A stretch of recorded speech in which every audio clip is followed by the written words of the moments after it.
Every time you turn that TV on, there's somebody gets shot. A deadly day in Central Texas. A man now in custody in connection to multiple crime scenes. Police say he started in Bexar County. Our sources say he killed the people who raised him. Well, why you want to kill your parents? You wouldn't be here if it wasn't for your parents. Moving up to Austin and, according to police, taking 4 more innocent lives and injuring 2 officers and a cyclist. This occurred, and then the suspect drove to Austin and did what he did there. I thought I heard something like fireworks or something. Pop, pop, pop. A total of 6 dead, 3 hurt, and many more questions unanswered.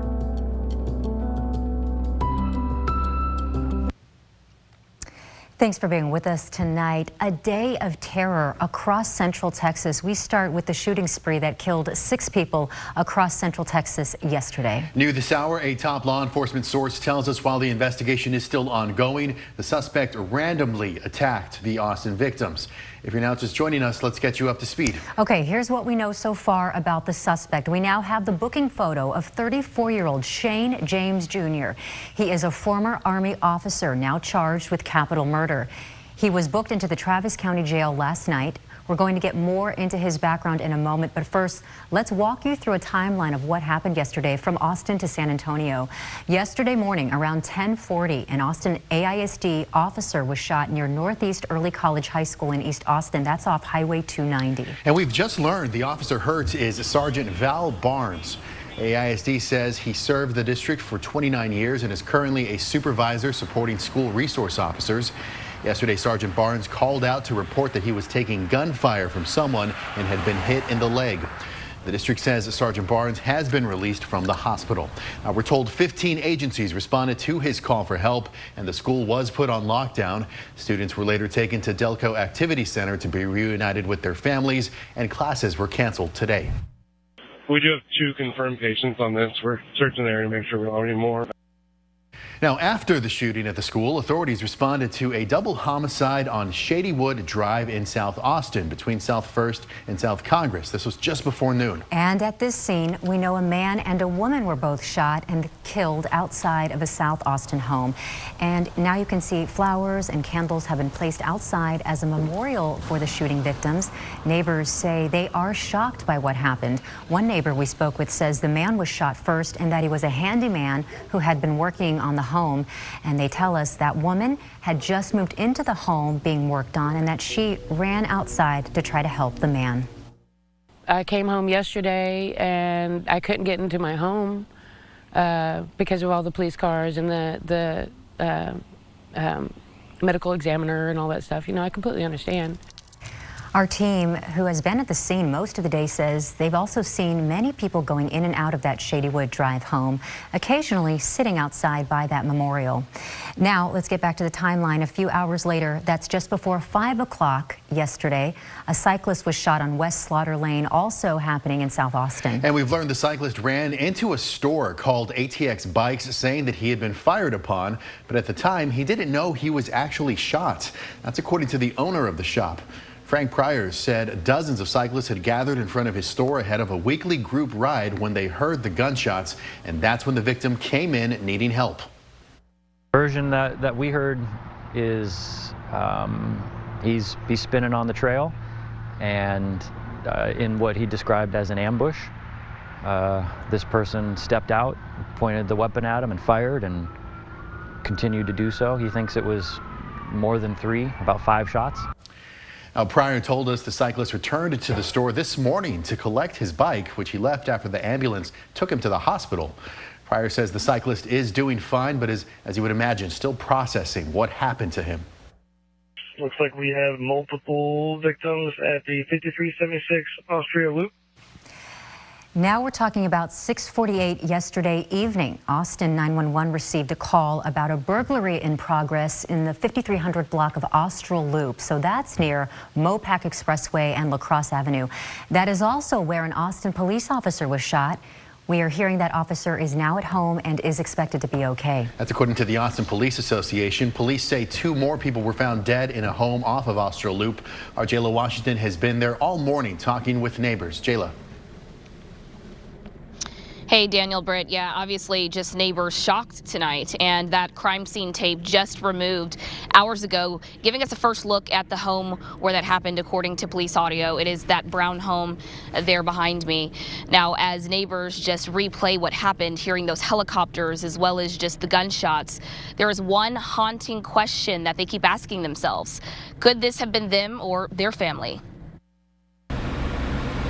Looks like we have multiple victims at the 5376 Austria Loop. At some point in the mix of dispatchers communicating with each other, He has shots fired on a very hot shot. Jen Brady says she was on the other side of the call talking to a 911 operator. My kids were out back playing kickball, and I heard the helicopters.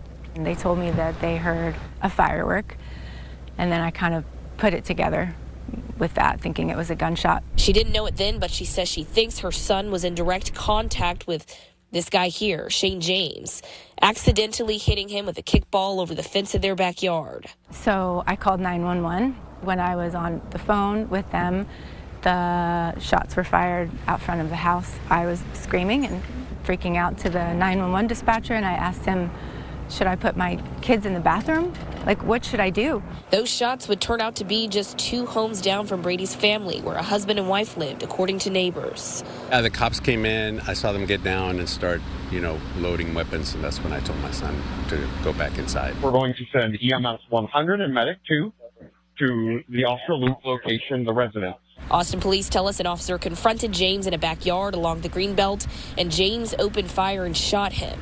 That officer went to the hospital, and the Austin Police Union confirms he has since been released. So the squealing of tires and then the high-speed chase that ensued. Multiple neighbors, witnesses to everything, say they were never told to stay inside. My kids wouldn't have been outside, that's for damn sure. I am more upset about the tragedy, and then right behind it is, why weren't we informed? Now, we did ask APD about what happened and why neighbors are saying they were left in the dark, and we're still waiting to hear back.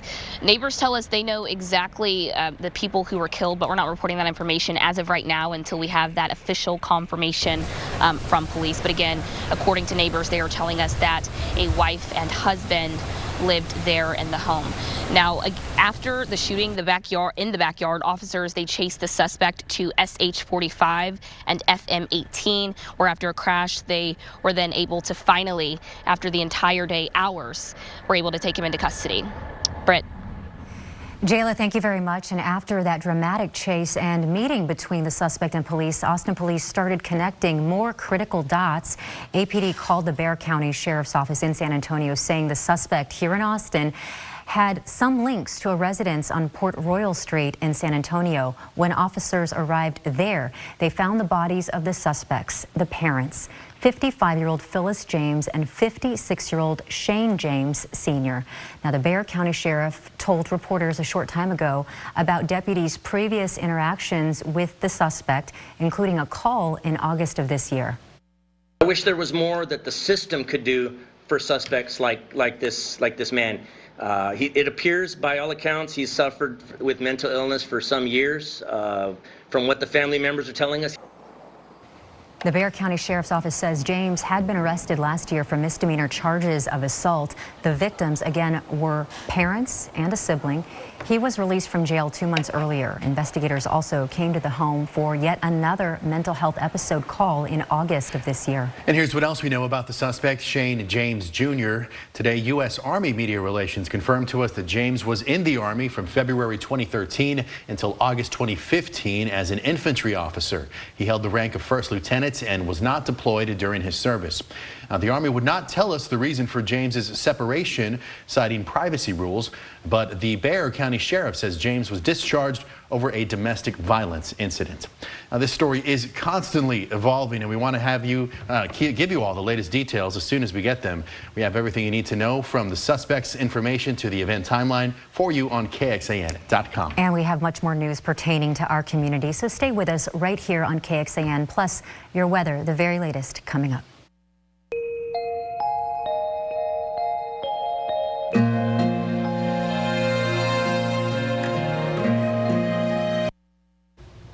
Las Vegas police say a shooter at the University of Las Vegas today has been found dead. Police responded to reports of an active shooting incident at UNLV around noon today. They say shots were fired in the university's business school building, and then more shots were later reported in the student union. Authorities say multiple victims were taken to the hospital, though the number is not clear yet. They are working to figure out a motive for this shooting. The Stillwater, Oklahoma Police Department says a search warrant is being served at Oklahoma State University's Alpha Gamma Rho fraternity. This after a dead longhorn was found on the lawn of OSU's farmhouse fraternity last Friday. We are about to show you the scene, and I'll say it does include the dead animal. Now, the carcass was found on the lawn just one day before Texas faced Oklahoma State in the Big 12 football championships. The animal's stomach seemed to have been cut open, and it did have profanity written on it. An officer on scene says the animal appeared to have been dead for less than 24 hours and was not killed on the lawn there. Tire tracks across the lawn indicated a truck or trailer might have dumped the longhorn.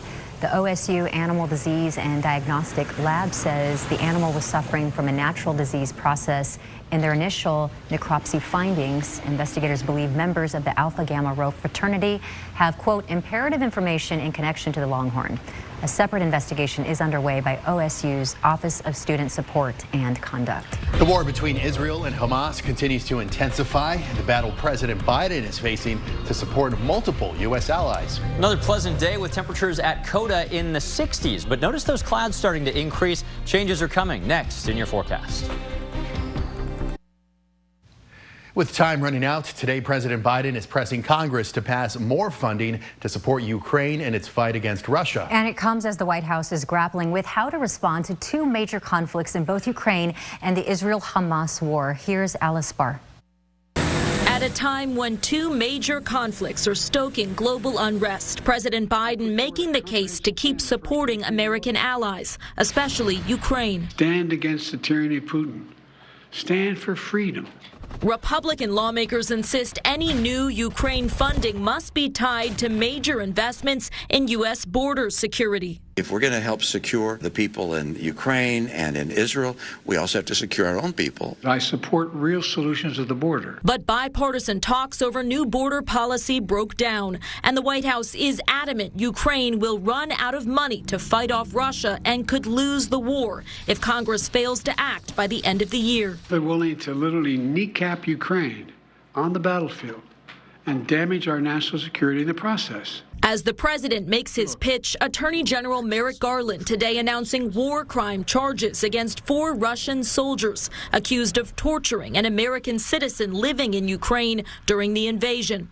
In another devastating conflict, NBC News has exclusive reporting about the mounting evidence of heinous acts of sexual violence against dozens of Israeli women and girls during the October 7th Hamas terror attacks. It was about targeting people to shame them. The accounts only adding to the desperation of the families of hostages Hamas is still holding in Gaza, where the United Nations says the stepped-up Israeli ground invasion in the south is fueling an increasingly apocalyptic situation for Palestinian civilians, with extreme shortages of food, water, medicine, and anywhere to find safety. In Washington, Alice Barr, NBC News. And the United Nations saying 80% of Gaza's population has been forced to flee their homes. The Israeli military maintains it's doing all it can to direct civilians out of harm's way as it seeks to root out Hamas. Well, flood warnings are in place as heavy rain soaks parts of Washington state. The flood watch was issued Monday and will remain in effect through 4 a.m. tomorrow. The National Weather Service warns heavy rain paired with high snow levels is leading to rapidly rising rivers. The Coast Guard rescued 5 people from those floodwaters near Roseburg, Washington yesterday, and several rivers are expected to continue to flood in the area through the day. Over 9 inches of rain have fallen in parts of the Cascades in Washington and Oregon. Another storm heading there in just 2 days from now. This is what we call an atmospheric river. It's like a river up in the sky, just a tremendous amount of moisture that was funneling into that area from the jet stream. Notice when the moisture is funneling up to the Pacific Northwest, the moisture is not funneling to Texas. Partially explains the dry weather that we're seeing today. We have seen some clouds increasing just as we get ready for a pretty sunset. Sunset coming, as always, at 5:30 these days. Mostly sunny skies today, but these clouds have started to pull in from the west. You can see it better here on the satellite and radar. Not producing any rain, certainly. These are very high, very thin cirrus clouds, but it is a little bit of a change compared to the sunshine of recent days. Pollen count a little bit higher in mold and cedar today, but both of these are still low overall. The storm system that we've got our eye on is actually the same one that I just showed you. Clouds are increasing locally ahead of the broad flow from this Pacific Northwest storm. A little piece of this, not as significant as what they've seen up that way, is heading here, and the most significant impacts ahead of it and behind it, I think those are temperatures. Tomorrow, high temperatures similar to today, wonderful in the upper 60s. Friday will warm up by 10 degrees. Some areas may hit 80 degrees at the end of your work week, but here's the Saturday cold front really cooling us off by Sunday when high temperatures, I now think, were locked in the 50s. What time does the front arrive and how much rain does it bring? Let's zoom in here. Saturday morning, our high-resolution models are showing the front entering the hill country. We can only see until noon since these models only go out about 66 hours, but notice by mid-morning, the cooler air in the hill country. By midday, that's when the front should arrive in Austin. Not a terribly sharp Arctic drop in temperatures, and notice our eastern counties will be quite warm until later in the day when the front arrives. Our high-resolution rain and clouds model also showing a cloudy start during that time with a few isolated sprinkles by mid and late morning as the front pushes toward Austin. A slight uptick in rain coverage, but that's going to continue through the rest of the day. Just a few isolated showers, mainly from Austin eastward. Rainfall projections, we're back to pretty much pessimistic outlooks. A few hundredths of an inch, maybe up to a quarter of an inch on Highway 77 east of Austin. But here's your first warning on the next storm. By the middle of next week, after dry, cool weather following that weekend system, we've got another cold front sliding in from the north late Tuesday and an upper-level storm that may follow on Wednesday. This could lead to another little bout of cooler and rainy weather, maybe a bit more widespread than this weekend's rain. That's just a first warning. We'll let you know how it pans out over the next few days, still 6-7 days out. Okay, tonight, that blanket of clouds does make a difference in temperatures, like the blanket on your bed, keeping us warmer. 48 degrees by morning. Tomorrow looks nice, just a little cloudier and a little breezier. South winds ramping up, high temperatures in the upper 60s. Gusty south winds really ramp up on Friday. That's going to warm us up to near 80 in some areas, but then the wind reverses direction following a slight chance of an isolated shower Saturday. Cold north winds drop highs to the 50s and lows to the 30s Monday morning. There's the next system arriving Wednesday of next week. One pop star has a big reputation, and it's getting even bigger, if you can believe that. The new title for Taylor Swift. Norman Lear, a producing giant who reshaped the television landscape in the late 1970s and beyond, has died. Lear created a variety of groundbreaking shows like All in the Family, The Jeffersons, and Sanford and Sons. He was known to use humor to tackle serious topics such as race, sexuality, and abortion rights. He also developed the first primetime shows depicting life for black families. Like Good Times, he won 3 Primetime Emmy Awards, received a National Medal of Arts and a Kennedy Center honor. And then in 1984, Norman Lear was inducted into the Television Academy Hall of Fame. Lear was 101 years old. Well, any Swifties out there, your favorite girl has been named Time's 2023 Person of the Year. 33-year-old Taylor Swift has dominated headlines this year, from her record-breaking Eras tour to the re-release of 2 of her albums, Speak Now and 1989. In November, Swift broke Grammy records with her song Anti-Hero by becoming the first artist to earn 7 total nominations for Song of the Year. She also won the Grammy for Best Music Video for All Too Well, the short film. Swift beat out a wide-ranging pool of finalists for the Time magazine title, including Barbie and King Charles III. Well, here's what's ahead tonight on KXAN. We have a new Quantum Leap at 7 o'clock, followed by a new Magnum PI at 8, and then That's My Jam repeats at 9 o'clock, and then we're back for more news at KXAN News at 10. And you can join us an hour earlier for KXAN News at 9 on CW Austin, and here's where to find us.